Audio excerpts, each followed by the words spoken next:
Hai anak-anak semua. Pagi yang cerah dan udara yang segar adalah anugerah terindah. Nikmat alam yang begitu menyejukkan adalah kebesaran yang luar biasa. Hingga Tuhan menciptakan alam dan segala makhluk ciptaannya untuk saling hidup berdampingan. Manusia hidup saling melengkapi satu dengan yang lain dalam sebuah masyarakat. Hal itu akan membentuk kebiasaan yang membudaya. Tak jarang, budaya ini melekat hingga puluhan tahun dan menjadi satu sejarah cerita. Kini, kita akan melakukan sedikit perjalanan untuk menelisik peradaban budaya yang ada di kota Semarang, yaitu di Masjid Pekojan dan Kelenteng Taikeksi.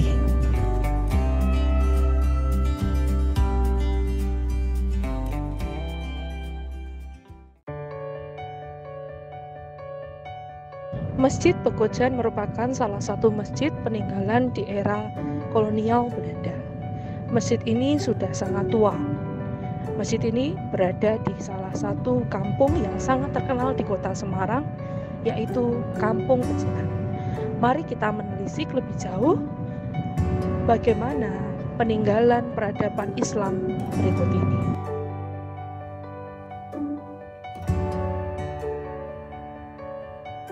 Sebelum masuk ke dalam masjid, jangan lupa kita cuci tangan terlebih dahulu untuk mematuhi protokol kesehatan. Halo anak-anak, kita sudah sampai di Masjid Jami Pekojan Semarang. Ini posisinya terletak di Kampung Pecinan, orang mengatakan seperti itu.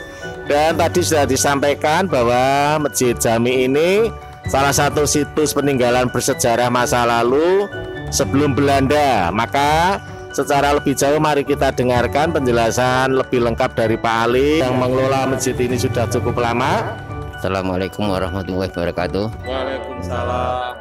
Selamat pagi anak-anak. Kami di sini selaku pengurus Masjid Jami Pekojan, terutama memberikan selamat datang dan selamat berjumpa di Masjid Jami Pekojan ini. Dan sekali lagi kami merasa mendapat kehormatan di mana kami didatangi oleh saudara kita sebangsa dan setanah air. Masjid ini memang salah satu situs peninggalan sejak zaman Belanda. Sebelumnya masjid ini dibangun oleh beliau yang datang dari istilahnya dari Gujarat lah. Awalnya mereka di sini datang berdagang sambil berdakwah agama Islam. Yang dari Gujarat ya. Kawasan India ya. Kawasan India. Mereka berdagang sambil berdakwah memegangkan agama. Mereka itu datang sini dari kota ke kota, mungkin banyak peninggalan yang di kota-kota lain, tidak hanya di Semarang aja. Dan kebetulan masjid ini berdekatan dengan berbagai tempat ibadah. Ada sebelah sana itu ada gereja, sebelah sana ada kelenteng, dan ini komplek perdagangan, sehingga tempat pedagangnya untuk wilayah kota Semarang, yang mana di sini ini unik sekali. Berbagai etnis, berbagai agama bisa bergaul bersama dan saling menghormati. Setiap saat mereka merayakan agamanya masing-masing, tidak ada permasalahan buat kita semua. Mungkin ada tambahan lagi, kalau itu sudah cukup mungkin nanti kita bisa. Ini tambahan seperti ini, ada pohon bidara. Ini kan pohon bukan asli di sini Pak. Ini anak-anak ini pohon bidara ini namanya. Ini pohon bidara ini yang sudah... buahnya kecil, rasanya seperti apel. Buahnya kecil sebesar ini lingkaran ini. Lereng. Terus ini batang pohonnya sudah sangat tua ya, kemungkinan sudah ratusan tahun. Dan ini manfaatnya besar sekali Pak, untuk obat, bagus sekali Pak Ali. Untuk memandikan jenazah semua, untuk menghilangkan babak anjir dan melemaskan jenazah tersebut. Oke, ya. Terima kasih Pak Ali informasinya. Ya, ini salah satu makam waliullah, seorang wanita yang mereka berjuang dalam agama Islam yang namanya Syarifah Fatimah binti Husain Ali Idrus. Beliau ini dulu tinggal di sekitar sini, banyak menolong orang, kadang memberikan obat, kadang segala keperluan apapun diterima oleh beliau. Ya, semua orang yang minta tolong Ya. Pak, ya. Dan ini udah nilainya kira-kira udah 150 tahun yang lalu. Ini Sejak meninggal sampai sekarang. Dan Dan penduduk asli pribumi Semarang atau pendatang juga Pak? ini juga dari Timur Tengah Pak. Oh, dari Timur Tengah ya. Beliau. Berarti Dia pendakwah. apa istilahnya, postur tubuhnya tinggi. Iya, Ya, itu mungkin. kalau Timur Tengah seperti itu. Oke Pak, terus mungkin Yaitu sampai sekarang masih diperingati dan masih diziarahi oleh semua Umat, ya. umat Islam. Setiap saat mereka dan ini 5 Jumadil Sani dia meninggal. iya. Setiap tahun kita peringati meninggalnya. Jadi makam aslinya sejak dulu Ya, di sini ya Pak. ya, Nggak pernah seperti pindah. ini. Ya sekarang kita ini masuk serambi dari masjid yang sudah direnovasi, tapi yang asli ini bagian ke dalam. Moga kalau kita mau lihat, saya ke dalam bentar. Pintunya asli ya Pak. Ya asli semua, masih asli. Dan terbuat dari kayu jati ya Pak. Ya kayu jati. Dan ini Pak ada prasasisnya sekali, bisa dilihat ini oleh warga Akuan, mereka yang panitia yang membangun masjid ini. Ketua panitia Ya. termasuk donatur Ya. apa mungkin ya Pak ya. Itu ada namanya Haji Muhammad Zahri, Haji Muhammad Yakub, Haji Ahmad, Haji Muhammad Ali, terus Haji Muhammad Yusuf itu di Ini atas. nama-nama orang ya Pak ya yang Ya. jadi tim panitia pembangunan Ya. masjid ini, donatur dan juga penyandang dana yang lain kemungkinan ya. Ya, Dan ini prasastinya asli Asli dari berdiri awal. dari renovasi pertama awal. Oh, tahun berapa itu Pak renovasi pertama Pak? Ini kan tahunnya Pak 1309. 309. Renovasi pertama. Ini kan lantainya masih lama. Ini lantai asli ini. Ini asli. Namanya apa ini? Marmer kelihatannya. Bukan Pak. Ya enggak tahu pokoknya aslinya asli nih lantainya. Ya, luar biasa ini. Ya, terus kayu-kayunya. Dan masjid zaman dulu tuh semua pasti ada namanya soko guru. Ya ini 4 nih. Nah, ini ada 4 soko guru. Pergi ke Demak pun ada soko gurunya. Ini soko guru terbuat dari kayu jati semua. Kayu jati Pak, ya. semua. Dan itu loh, interiornya itu bukan cor-coran, tapi itu juga papan-papan dari kayu jati. Jati semua. Ini luar biasa, maka kayu jati itu sampai Ratusan tahun enggak Pak? ratusan tahun tidak kena rayap, tidak kena lampu. Ya kalahnya sama sekarang daerah banjir Pak. Iya, kalahnya dengan. Nah, ini mimbarnya asli, Pak ya. Mimbarnya asli. Ini mimbar asli. Zaman dulu itu semua masjid kuno pasti ada mimbar Ada untuk mimbarnya. imam menyampaikan apa Pak tausiahnya. Ya. Iya, ini yang asli seperti itu Pak. Oke Pak, lalu Pak terus ya. Biasanya kalau Ramadan Pak. Tapi bulan ini enggak Ramadan, kita tidak bikin bubur. Oh gitu. Kalau sore, Sore ya sore. tapi ini kan menjelang Ramadan Pak. Ya. Tapi cuma ada tungkunya aja dilihat tuh. Apa? Tungkunya. Ya tungkunya. Boleh. Ya jadi ini informasi Pak Ali kalau Ramadan itu pasti menjelang buka puasa ya Pak ya. Itu ada membagikan bubur ya. Membagikan bubur. Iya karena Bubur India betul. Dan itu diberikan untuk umum. umum siapapun minta karena Siapapun tidak pandang agama. Ya inilah sebenarnya di sini masalah pluralisme, toleransi dengan warga sekitarnya.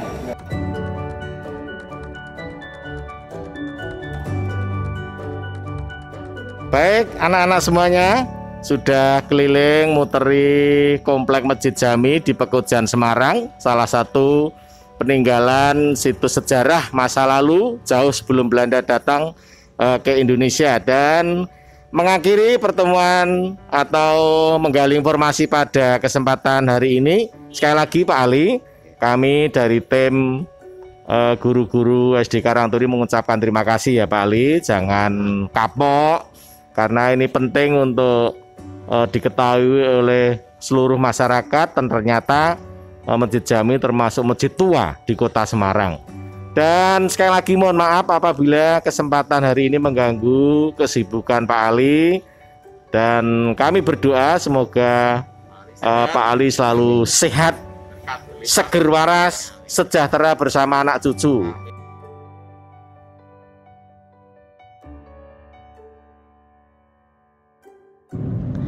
Nah, inilah wajah kelenteng Taikeshi dari luar. Mari kita lihat dan simak penjelasan tentang peninggalan bersejarah ini.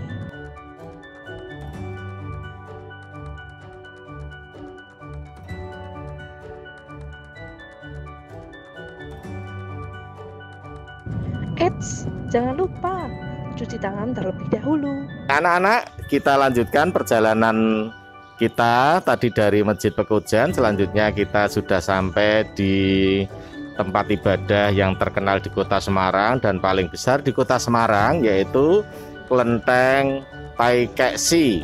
Tepatnya yang terkenal itu Jalan Gang Lombok di Kota Semarang. Dan ini juga berdekatan dengan Masjid Jami di Kota Semarang. Untuk lebih jauh anak-anak semuanya, kita menggali informasi secara lengkap. Mungkin kalian sudah pernah ke sini atau sudah pernah dengar, lihat, tetapi detailnya tidak tahu. Lebih jauh kita akan bertemu dengan Pak Andre. Selamat siang Pak Andre. Siang. Kami dari tim Guru Karangturi ini untuk kelas 5 dan kebetulan temanya tentang keberagaman Pak Andre. Maka berkenanlah untuk Pak Andre memberi informasi, karena keberagaman di Kota Semarang ini tidak hanya dengan penduduknya saja tetapi juga tempat ibadah. Selamat siang, terima kasih kesempatannya hari ini. Saya akan coba menjelaskan mulai dari tata cara masuk di kelenteng. Ya, itu memang mungkin pada dasarnya kita sebagai manusia awam masuk ke tempat ibadah manapun, ya masuk lurus, masuk lewat pintu. Tapi pada dasarnya tradisi di kelenteng Taikeshi maupun di kelenteng-kelenteng pada umumnya itu masuk itu dibiasakan kita harusnya masuk lewat pintu naga. Ya, kalau kita lihat di situ ada gambar naga. Nah, Sebelah kanan. iya sebelah kanan kalau dari pintu, kalau kita menghadap ke kelenteng, seharusnya kita masuk dari sana dengan filosofi bahwa kita masuk itu membawa unsur positif. Ya, kita masuk dengan niatan positif, mau berbakti, mau menghadap pada yang suci atau para dewa atau para suci. Nah, nanti saat kita keluar, kita keluarnya lewat pintu macan. Itu ada Ya. simbol harimau. Nah, Pak, ya. itu kita meninggalkan unsur-unsur negatif supaya kita kembali sosialisasi dengan masyarakat. Itu intinya, ya. Nah, terus pintu tengah untuk apa? Pintu tengah ini sebenarnya diperuntukkan untuk pejabat atau saat para dewa-dewi keluar. Dalam artian dewa-dewi keluar saat akan diadakan perayaan-perayaan kirap budaya, keluar dibawa pakai joli lah, itu baru lewat pintu tengah. Kalau kita umat Tapi awam, masuknya ya sama, yang termasuk pejabat-pejabat itu.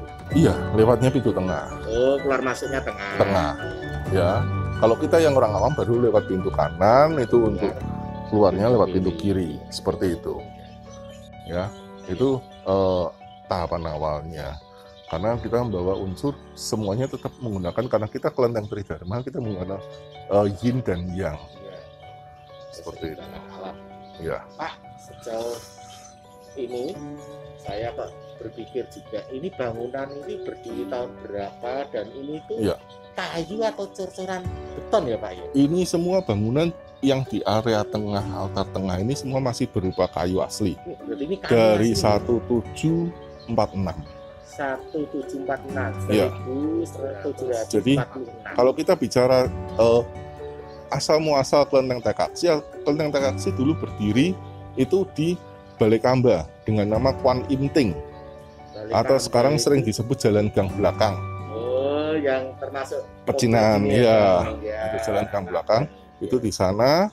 Terus karena lokasinya kurang begitu luas dan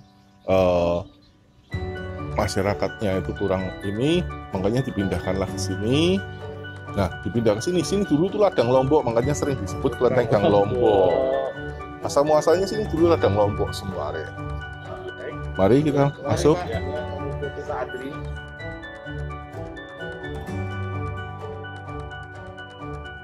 Untuk di kelenteng rata-rata pasti akan disediakan tambur atau beduk kalau di secara agama tetangga ya, dan lonceng.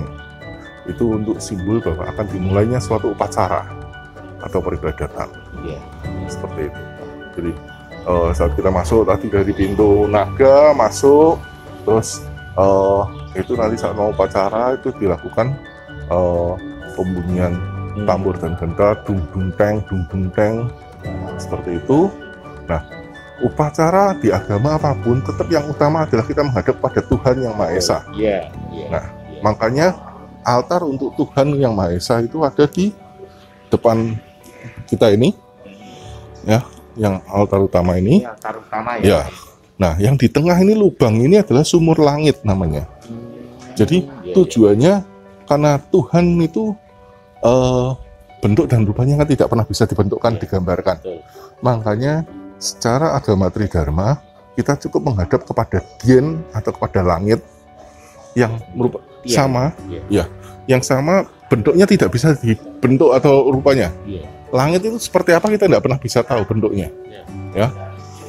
Nah, makanya di sini ada sumur langit, kita menghadap, tinggal menengadah ke atas, kita menghadap ke langit, kita memohon kepada Tuhan Yang Maha Esa. Itu yang utama.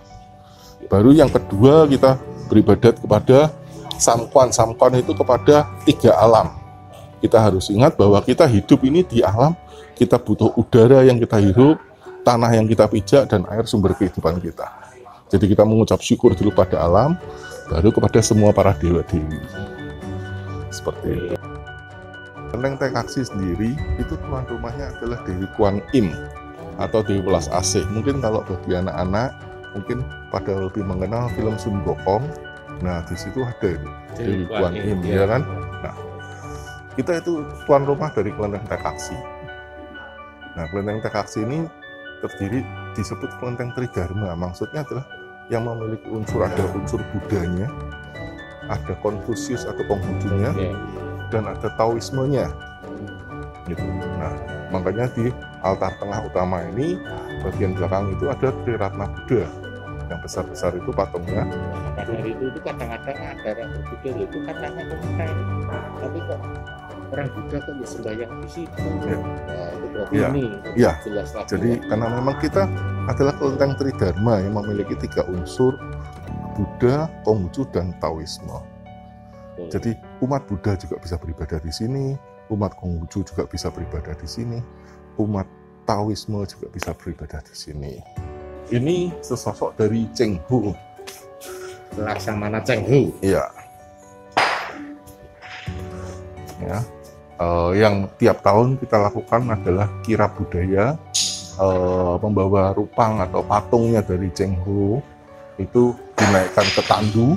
Seperti kalau kita lihat film-film Sambal Sambokong, ya. Jadi kita itu tiap tahun kita adakan. Cuman karena pandemi ini kita ditiadakan dulu. Itu karena juga merupakan destinasi wisata yang luar biasa itu. Ya. Oh, itu ya. Jadi beliau ini yang kita bawa ke sana, istilahnya napak tilas kalau orang Indonesia bilang, ya. Betul. Kita kembali ke sana napak tilas untuk mengenang waktu Cheng Ho mendaratkan di Semarang. Kita ada di sayap sebelah kiri kalau kita masuk, ya. Sayap sebelah kiri kalau dari pintu masuk itu di sini ada beberapa dewa dewi. Itu ada berapa ruang, Pak? Semuanya ada 29 altar. 29 anak-anak. Ya. 29 itu semua ada bingungnya. Ya. Dan itu tergantung kebutuhan. Kalian mau butuh apa? Pinter ya, carilah pengetahuan Ya. Gitu ya, Pak? Iya, benar. Oke. Jadi yang di depan kita ini dewa bumi atau dewa tanah, ya. Jadi banyak pedagang-pedagang, petani, mereka pasti akan memuja kepada beliau, memohon kesuburan tanahnya supaya hasil panennya baik, seperti itu, ya. Nah, ini Konfusius atau Konghucu. Nah, ini Nabi Konghucu yang sering kita sebut. Konghucu itu seperti apa sih? Nah, ini sosok dari nabi, ya. Dia bukan dewa tapi seorang nabi. Konfusius seorang pengajar atau guru kebijaksanaan. Jadi kalau bagi anak-anak bisa memohon pada beliau terutama untuk diajarkan secara pengajaran budi pekertinya. Ya, kalau ini yang jelas tuh yang ditonjolkan karakter. Iya. karakter pada manusia bagi orang lain itulah. Iya. Betul. Seperti itu. Ya. Ya. Seperti Nabi Konghucu. Ya, Nabi Konghucu. Terus ini ada Yendian Sangte atau Dewa Bintang Utara yang menjadi tuan rumah di Kelenteng Welahan atau Kelenteng Grajen kalau di Semarang. Oh, yang dalam Mataram ini. Iya, itu tuan rumahnya Yendian Sangte. Ini yang terakhir. Karena kita tadi ke sayap kiri dulu, nanti baru ke sayap kanan. Ya, ini Dewa Pelindung Imigran atau Jingco Chosu. Jadi buat kita terutama umat Tionghoa, pendatang-pendatang, perantauan, ya kita memuja beliau, mohon perlindungan saat kita merantau ini supaya selalu dilindungi, supaya tidak ada musibah, tidak ada bencana seperti itu. Ya. Berarti Pak, kalau orang-orang yang awam, istilahnya pengen mohon berkah Tuhan lewat sini, nah, Ya. kan harus tahu dulu letak-letak altar ini yang harus, yang tepat saya minta untuk pengobatan, yang untuk petani, pedagang, dokter dan sebagainya. Nah, di kelenteng itu biasanya disediakan namanya mbyokong atau mbyoma. Mbyokong itu untuk laki-laki, mbyoma itu untuk perempuan. Jadi itu sebutan untuk pelayan-pelayan yang mau beribadah. Oh, gitu. Bagi yang umat awam yang tidak memahami, ini saya harusnya kemana dulu, mulainya di mana, tata Iya, caranya iya, seperti iya. apa. Nah, kita sediakan mbyokong dan mbyoma ini Iya, iya. untuk membimbing. Iya. Ini saat ini kita berada di sayap sebelah kanan ya. Nah, yang di depan kita ini Dewa Poseng Taite atau Dewa Pengobatan. Nah, disinilah keragaman terjadi. Karena tidak cuma umat-umat Tridharma, umat Buddha, Konghucu maupun Taoisme aja yang datang ke sini, tapi juga banyak dari agama-agama tetangga yang notabene mereka sudah boleh bilang sedikit putus asa, mungkin berobat ke dokter tidak sembuh, pergi mungkin ke orang pintar atau ahli spiritual nggak sembuh, tak coba-coba tak tanya ke kelenteng. Nah, mereka tanya ke Dewa Pengobatan, mohon pengobatan. Nanti dari pertanyaan itu menggunakan kayu pakpoi. Ini kayu pakpoi, ya. Jadi kayak sepasang biji kacang, ya, Terbelah dua. yang terbelah dua. Jadi ini media komunikasi dua arah. Kita kalau di agama-agama lain mungkin kita hanya komunikasi satu arah. Kita hanya bisa berdoa, memohon, dan menunggu jawaban entah kapan nanti lihat hasilnya, kan gitu. Nah, kalau di agama Tridharma kita meyakini dan mempercayai bahwa ini adalah media komunikasi kita. Kita dengan memohon, berdoa, bertanya, nanti itu langsung dilemparkan seperti ini.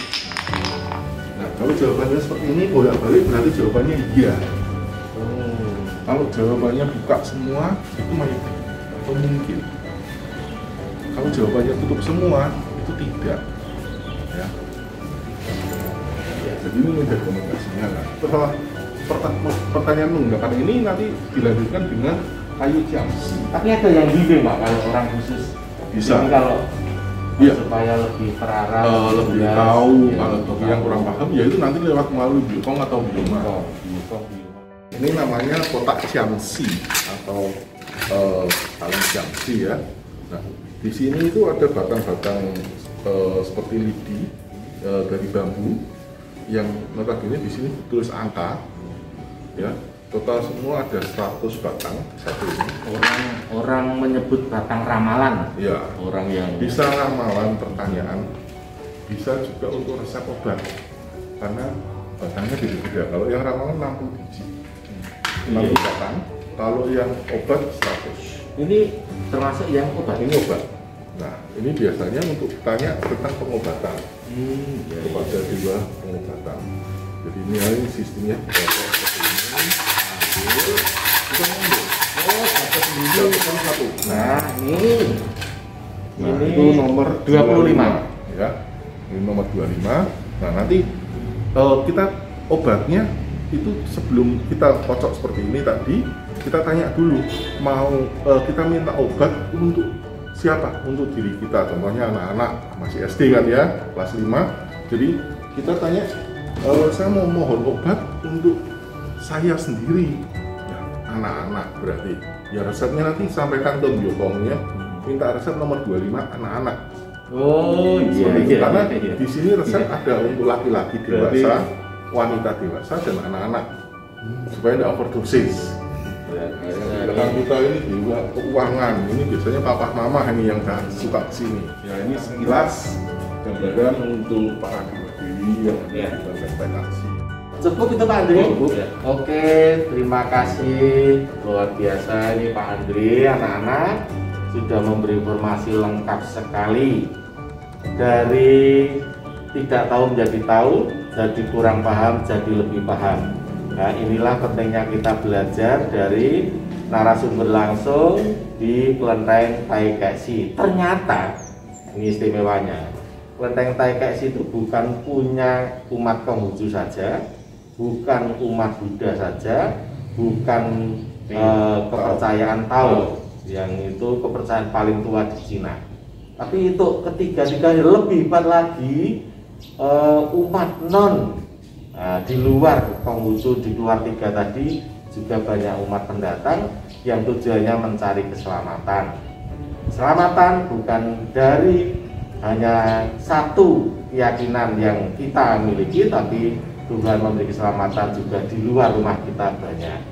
Sekali lagi terima kasih Pak Andri atas informasinya yang semoga bermanfaat. Wah, sangat bermanfaat, dan mohon maaf bila waktu ini mengganggu Bapak dalam kesibukan pelayanan. Kemudian kami hanya bisa berdoa Pak Andri beserta seluruh pelayan yang ada di tempat dalam lindungan Tuhan, sehat walafiat, rezekinya lancar. Begitu ya Pak Andri. Dan akhir kata atas nama sekolah kami mohon maaf yang besar dan terima kasih yang luar biasa, dan sampai jumpa di lain waktu dan kesempatan. Mungkin anak-anak bisa langsung ke sini ke Kelenteng Taikeksi untuk belajar langsung Pak Andri terbuka. Itu cukup. Oke, terima kasih. Terima kasih. Salam sehat. Mohon pamit tadi sana gitu ya. Sampai jumpa di lain waktu dan lain tempat yang lebih menarik lagi. Terima kasih.